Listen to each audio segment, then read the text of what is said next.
Graça e paz, meus amados irmãos, mais uma vez reunidos, agora para o nosso pequeno grupo das quartas-feiras. Louvamos a Deus pela tecnologia, mas também rogamos ao Senhor que Ele abrevie esses dias e que nós possamos não só estar juntos para ouvirmos a voz do Senhor, para meditarmos na Sua palavra, mas também desfrutarmos da companhia uns dos outros, da comunhão com os irmãos. Meus amados, nós hoje vamos dar continuidade aos nossos estudos, agora no livro dos Salmos, segundo livro do Saltério, nós vamos ver o Salmo de número 46. Como os irmãos bem sabem, nós estamos intercalando estudos entre os Salmos, o profeta Oséias e também a carta do apóstolo Paulo aos Efésios. Mas antes de nós iniciarmos o estudo, os irmãos bem sabem que este estudo está sendo gravado, podem fazer aqui suas perguntas, colocações, ponderações, e nós estaremos, na medida do possível, interagindo com os amados irmãos e também contribuindo para o melhor aprendizado de cada um de vocês. Nós também temos o nosso grupo de WhatsApp, e é importante que os amados irmãos estejam não só colocando ali suas dúvidas, suas ponderações, mas também compartilhando pedidos de orações e agradecimento. Meus amados irmãos, quanto pessoas têm sofrido nesse período da pandemia, quantas pessoas estão enfermas nesse período, mas também muito nós temos a agradecer ao nosso Deus, apesar de momentos tão difíceis, tão turbulentos, podemos ver a boa mão do Senhor em nosso meio. Antes de nós iniciarmos, vamos ter uma breve oração, pedindo, rogando ao nosso Deus iluminação para entendimento da sua palavra. Oremos ao Senhor. Pai querido, Pai amado, Deus de amor, bondade e misericórdia. Obrigado, Senhor, por mais uma vez podermos ouvir a Tua voz. Ó Pai, sermos iluminados, esperançados, confortados, guiados, Senhor, pela Tua palavra. Ó Deus, ilumina, conforta, consola, esperança cada coração, cada irmão, cada irmã, cada família representada. Esteja, ó Deus, em cada lar, sendo bálsamo, sendo luz, sendo, Senhor, aquele que traz consolo, conforto e socorro bem presente na hora da tribulação. Obrigado, Senhor, por esse momento. Nos dá, Senhor, o entendimento da sua palavra, para que nós possamos entender e compreender qual seja a boa, perfeita e agradável vontade do Senhor. É assim que nós oramos, em nome de Cristo. Amém. Meus amados irmãos, algumas considerações, primeiramente, acerca deste salmo. Se nós pudéssemos pensar em algo emblemático para este salmo, seria certamente a figura do reformador Martim Lutero, o qual foi a partir desse salmo escreveu o nosso hino no Inário do Novo Cântico, número 155, o hino Castelo Forte. Foi a partir deste salmo que Lutero, então, medita na palavra do Senhor, não só no texto de Romanos, capítulo 1, seu verso 17, no qual o justo viverá pela fé, mas também ele tem o Salmo 46, como sendo o salmo de meditação, o salmo de conforto, de consolo, de esperança, e é através deste salmo que ele compõe um dos hinos mais emblemáticos da Reforma, em momentos de perseguição, de aflição, de dor. Lutero, então, compõe esse hino, Castelo Forte é o nosso Deus. E eu coloquei no grupo do nosso pequeno grupo, do nosso PG, justamente o hino para que os irmãos pudessem estar ao longo do dia ouvindo este hino, bem como também a sua letra, e podendo aí se preparar para a mensagem, tendo este hino como sendo também auxílio para a compreensão e também para louvor ao Senhor em momentos tão difíceis. Mas nós também temos um pano de fundo histórico no período deste salmo, que é justamente nós pudéssemos linkar o mais provável, e segundo o próprio João Calvino vai colocar como sendo o pano de fundo, é a perseguição, é o cerco que Senaqueribe, rei dos assírios, ele faz acerca da cidade de Jerusalém, propriamente a tribo também de Judá. E é nesse período, com a cidade cercada, tomada por inimigos, que então este salmo ele é composto, ou é meditado, é feito pensando nessa questão histórica. Senaqueribe, ele zombava dos povos que ele conquistava, e não foi diferente com relação à cidade de Jerusalém. Ele escarnecia, ele zombava dos deuses das cidades que ele invadia, pois justamente ele zombava das pessoas que estavam confiando nesses deuses, e ele era acometido, né? O povo era acometido de morte através dos assírios. Mas lembrando que na passagem, principalmente 2 Reis, capítulo 20, vai tratar acerca desta invasão, que é no período do rei Ezequias. Nós sabemos que o povo de Deus, o povo de Israel, o povo, na verdade, da tribo de Judá, não pega em armas, o povo de Jerusalém não pega em armas, não pega em espada, pois o anjo do Senhor vem sobre os assírios e derrota, derriba, destrói todo o exército de Senaqueribe, e o povo então é liberto, é livre das mãos dos assírios. Meus amados irmãos, algumas questões também do ponto de vista conceitual e estrutural desse salmo. Ele está dividido em 3 estrofes, dos versos de 1 a 3, versos 4 a 7 e versos 8 a 11. Nos versos de 1 a 3, nós temos a perspectiva de quem Deus é. Dos versos 4 ao verso 7, nós temos a perspectiva de onde Deus está. E dos versos 8 ao verso 11, nós temos a perspectiva do que Deus fez e faz. Então perceba que este salmo também ele contém um estribilho, ou seja, algo que vai se repetir. Isso vai estar sobretudo nos versos 7 e no verso de número 11. Dito isto, nós vamos conceituar ainda algumas coisas. Na nossa Bíblia Revista Atualizada vai estar assim tematizado este salmo. Deus é nosso refúgio e fortaleza. Deus é nosso refúgio e fortaleza. Ele usa 2 palavras aqui para conceituar, na verdade, né, a nossa Bíblia, refúgio e fortaleza. Refúgio quer dizer lugar de confiança.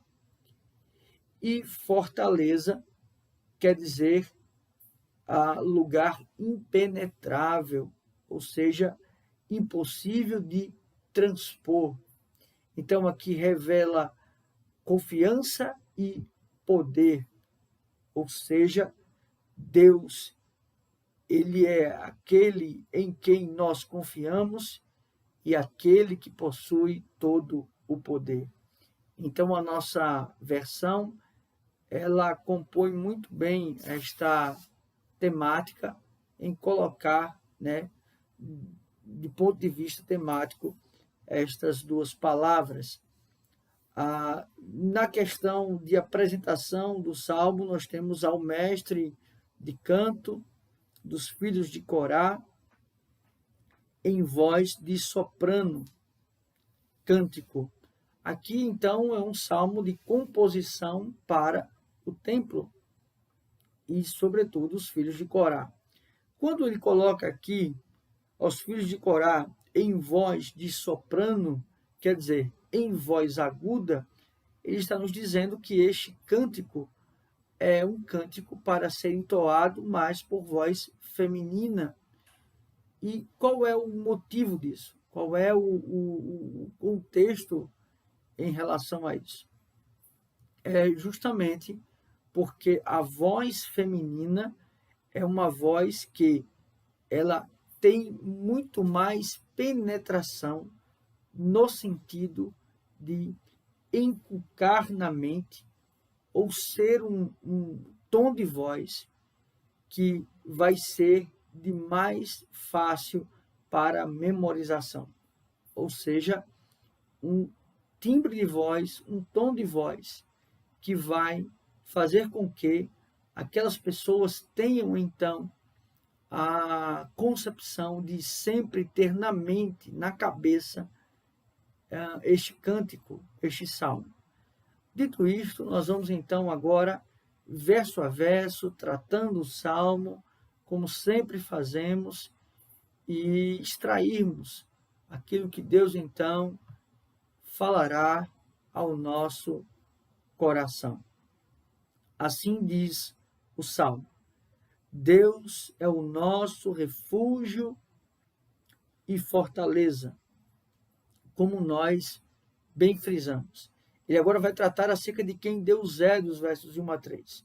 Ele começa dizendo esta sentença: Deus é o nosso refúgio, ou seja, lugar de confiança. Em tempos de aflição, em tempos de angústia, em tempos de perseguição, há um lugar onde nós podemos estar. Há um lugar onde nós podemos nos abrigar.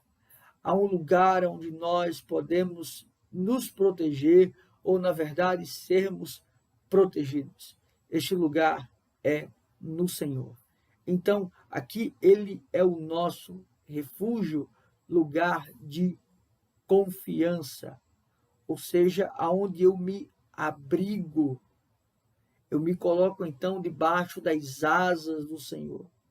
Eu estou abrigado no Senhor. E fortaleza, como nós falamos, comparando o Senhor, quem Deus é, com as cidades fortificadas.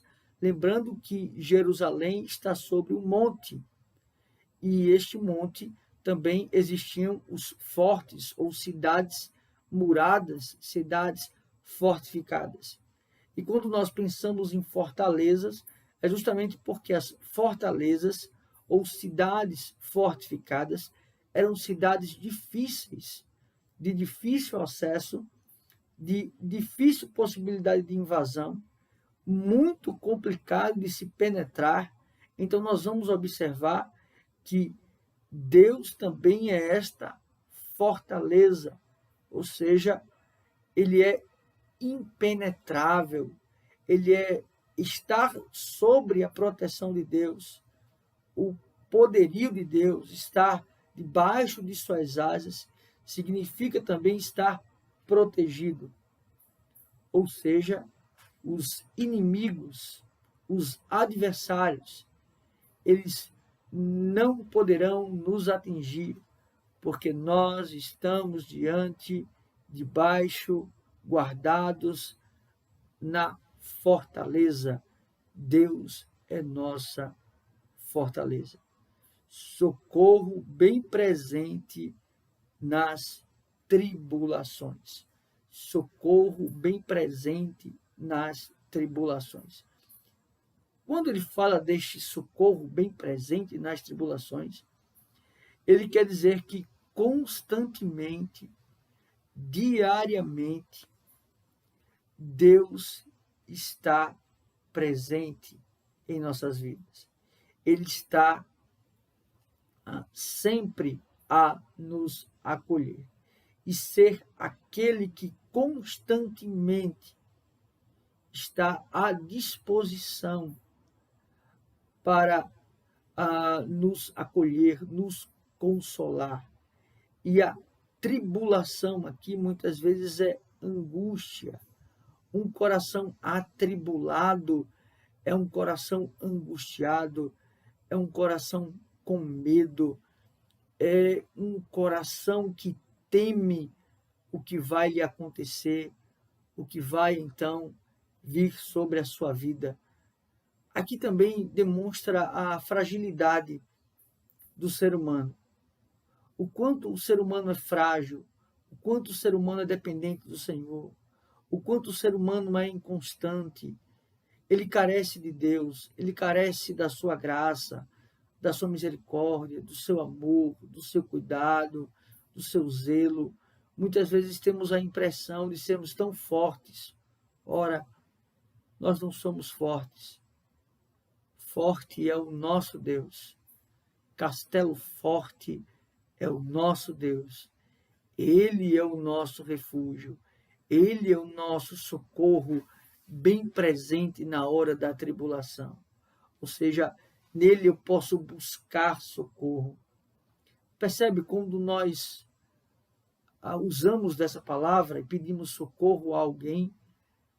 Primeiramente, porque nós estamos diante de uma situação terrível e também porque nós, quando pedimos socorro a alguém, temos a esperança de que então ele possa nos ajudar.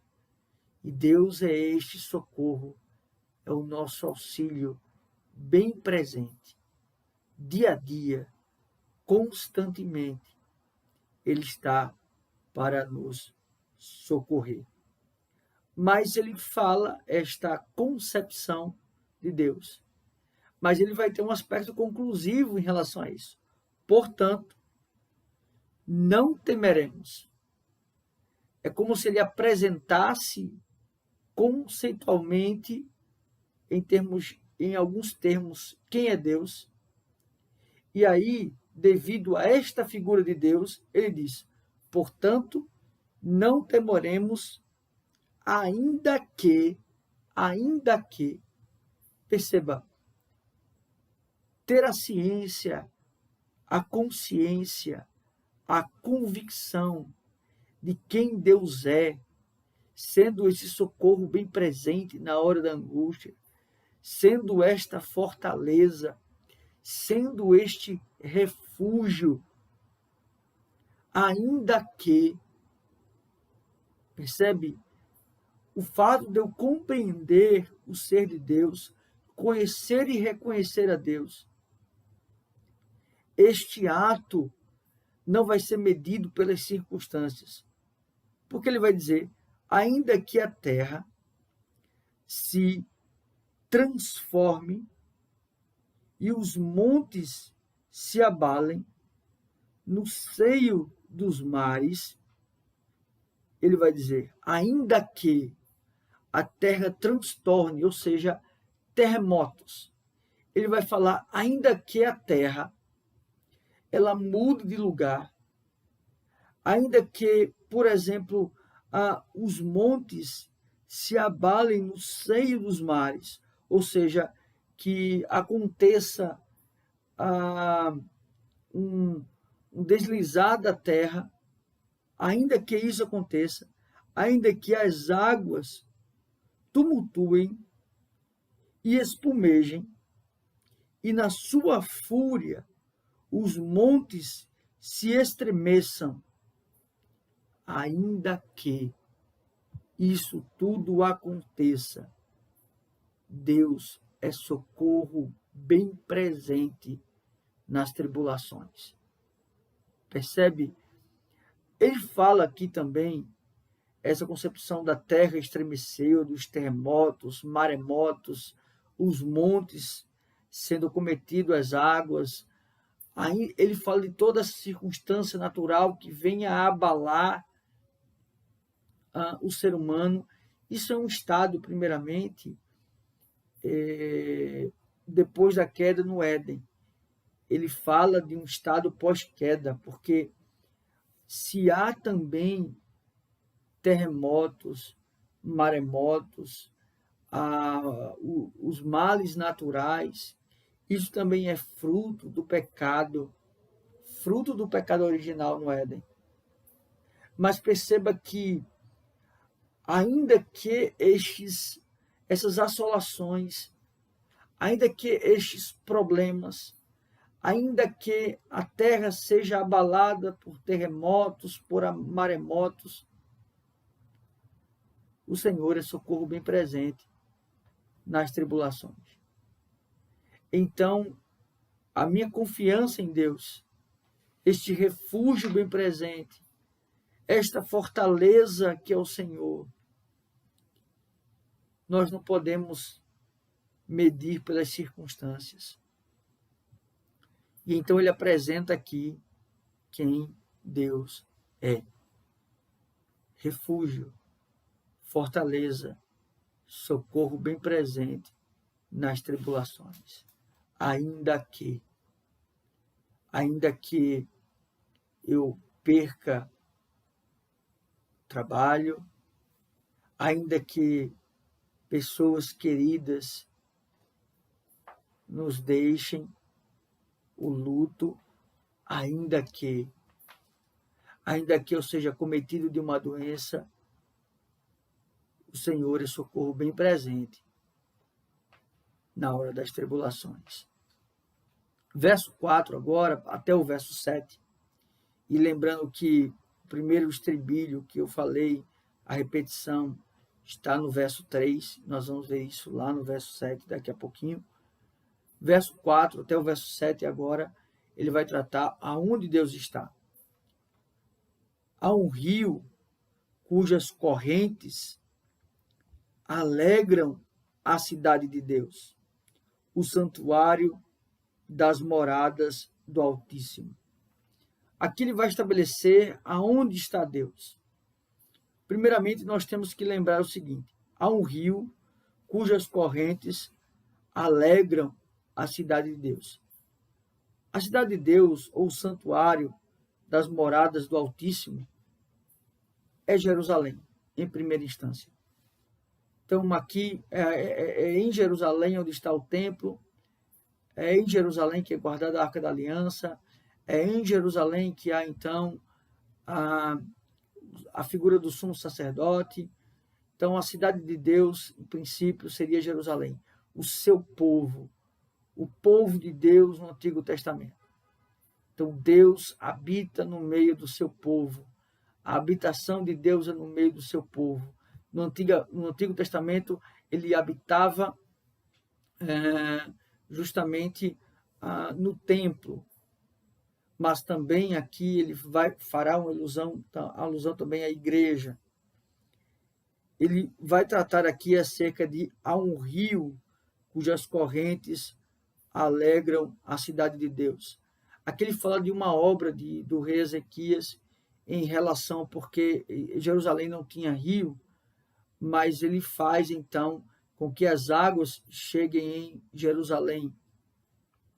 Mas aqui também é uma alusão a uma outra habitação de Deus, primeiramente antes de Jerusalém, que seria o Éden, pois lá justamente em Gênesis vai tratar que o Éden era cortado por quatro rios. Então aqui se fala da primeira habitação do Senhor. O Senhor habitava no Éden, o Senhor habitava em Jerusalém, mas esse rio, ou a fonte de água viva, também pode ser interpretado como a graça de Deus. É graça do Senhor o povo ter água. É graça do Senhor o povo, então, ter este rio que corta, porque conquanto Jerusalém não estava nas margens de rios ou de águas, Deus ainda assim fez com que o rei Ezequias fizesse essa ligação de Siloé para que o povo tivesse então água. Mas também o próprio Senhor Jesus, ele é a fonte de água viva, né? Ele é este rio, ele é esta água que sacia toda a sede. Aqui então é um ato de graça, cidade de Deus, santuário da morada do Altíssimo.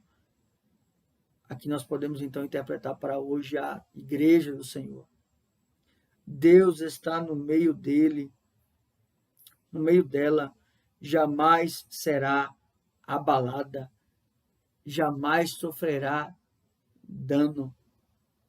Perceba, ainda que, por exemplo, a Senaqueribe estivesse arrodeando a Jerusalém, ele estivesse então zombando de Jerusalém, esta não seria abalada, não sofreria abalo. O Senhor está no meio do seu povo, ela jamais será abalada. As portas do inferno não prevalecerão contra a igreja. Percebe isso? Então o Senhor está com o seu povo. Deus a ajudará desde antemanhã. O que ele está dizendo aqui? Desde cedo, em todo o dia, constantemente, Deus será esse auxílio. Bramam nações, reinos se abalam. Os bramidos, os leões rugindo, aqui são esses bramidos, por exemplo, de Senaqueribe contra Jerusalém, eles zombando, escarnecendo do Deus de Jerusalém, mas ele, por exemplo, eles abalam reinos, os reinos se abalam. Aqui é uma ideia que outras nações foram abaladas por Senaqueribe. Outras nações foram conquistadas por ele.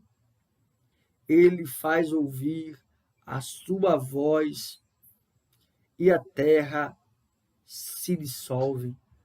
Perceba aqui a demonstração do Deus poderoso, porque ele vai dizer: o Senhor dos exércitos está conosco. O Deus de Jacó é o nosso refúgio. O Deus de Jacó é o nosso refúgio.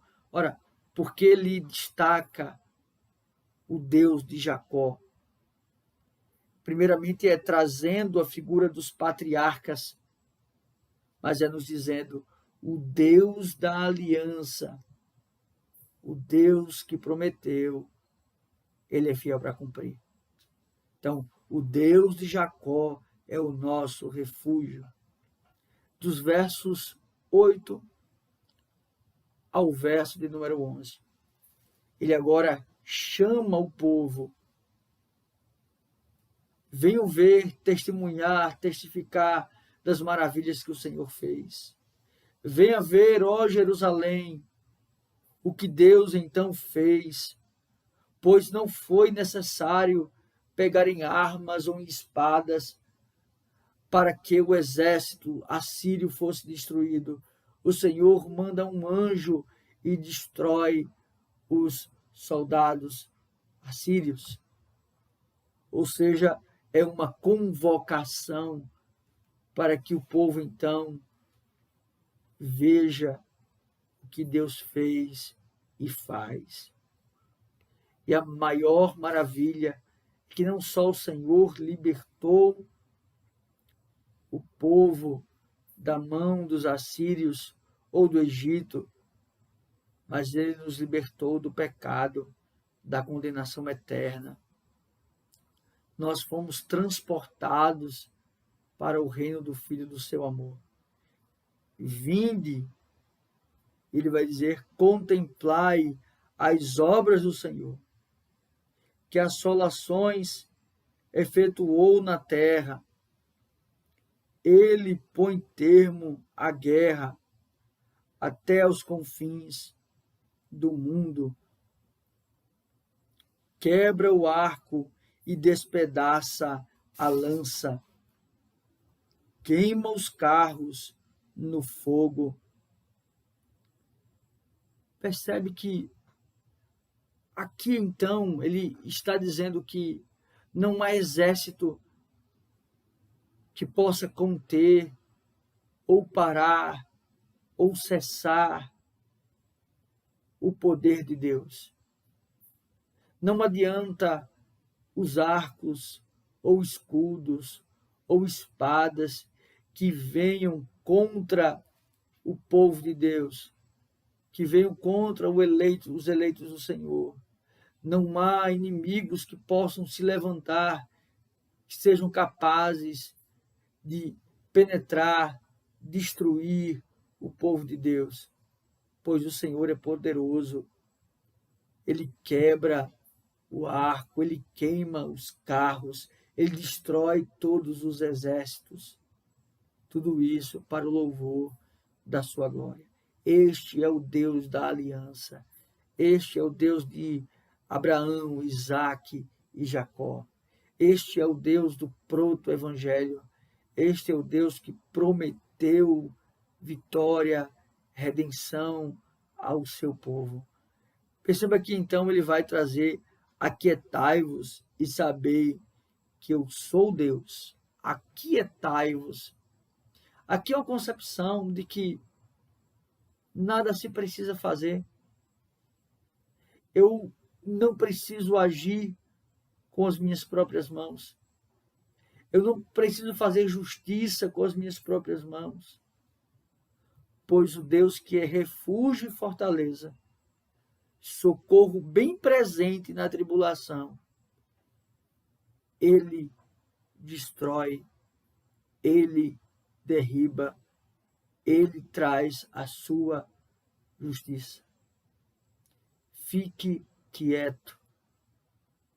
Não faça justiça com as próprias mãos. O Senhor, no tempo oportuno, dará cabo a estes inimigos. Aquietai-vos e sabei que eu sou Deus, que eu sou. Quem direi quem tu és? Diga ao povo que eu sou. Essa é a expressão que então Moisés anuncia o Senhor. Eu sou. Eu sou o que sou. Eu sou exaltado entre as nações. Sou exaltado na terra. Exaltado aqui é elevado. Eu estou acima das nações. Eu estou acima da terra ou da criação. E no verso 11, ele vai dizer, repetindo o verso 7, o Senhor dos exércitos está conosco, o Deus de Jacó é o nosso refúgio, o Deus da aliança é o nosso lugar de confiança. É nele que nós devemos buscar refúgio. Percebe, meus irmãos? É no Senhor que é o nosso castelo forte, é o nosso refúgio, é a nossa fortaleza. Meus amados irmãos, nós temos algumas lições acerca desse estudo, a nós pensarmos, pois este salmo que serviu tanto para um momento, inclusive, da Reforma Protestante, salmo meditado por Lutero, que o iluminou para compor o hino Castelo Forte, em momento de perseguição, de angústia, ele então compôs este hino, pensando sempre no nosso Deus, o quanto ele tem lutado por nós. Ele não só tem vencido as batalhas, ele já venceu as batalhas. Percebe? É ele quem peleja por nós, vai à frente e nos protege e cuida de nós e zela por nós. E o que nós precisamos fazer? Confiar em Deus, depositar a nossa confiança o nosso descanso, o nosso consolo. Muitas vezes queremos resolver os nossos problemas com as nossas forças, com o nosso intelecto, com o nosso conhecimento, com as nossas estratégias, quando na verdade o que precisamos fazer é descansar no Senhor, pois é Ele que é o nosso auxílio, o nosso socorro bem presente na hora da tribulação. E onde Ele está em nosso meio. Ele está no meio do seu povo. Ele está presente. Percebe? Ele se revela a nós. E o que Ele fez por nós? Mais do que pensarmos, de ponto de vista histórico, do livramento que o povo de Deus teve em relação ao Egito, ou do livramento que o povo teve em relação aos assírios, aos babilônicos, aos medo-persas, nós devemos pensar na obra redentora, planejada pelo Pai, executada pelo Filho e testificada pelo Espírito Santo. A nossa maior gratidão é porque Ele nos livrou do sofrimento eterno, da condenação eterna. Ele deu seu Filho para morrer em nosso lugar. Ele nos amou de tal forma que entregou o seu Filho. Portanto, meus amados irmãos, que Deus assim nos abençoe, Deus nos faça sempre nos lembrarmos que Ele é o nosso refúgio, nossa fortaleza, socorro bem presente na tribulação. Vamos orar ao Senhor encerrando esse momento. Pai, muito obrigado. Obrigado por mais esse estudo. Obrigado por cada família, por cada irmão, por cada irmã. Nos faz, ó Deus, meditarmos na Tua palavra, as Tuas verdades. É assim, Senhor, que nós oramos. Em nome, por amor de Jesus Cristo, nós já te agradecemos. Amém. Que Deus assim os abençoe, meus amados irmãos.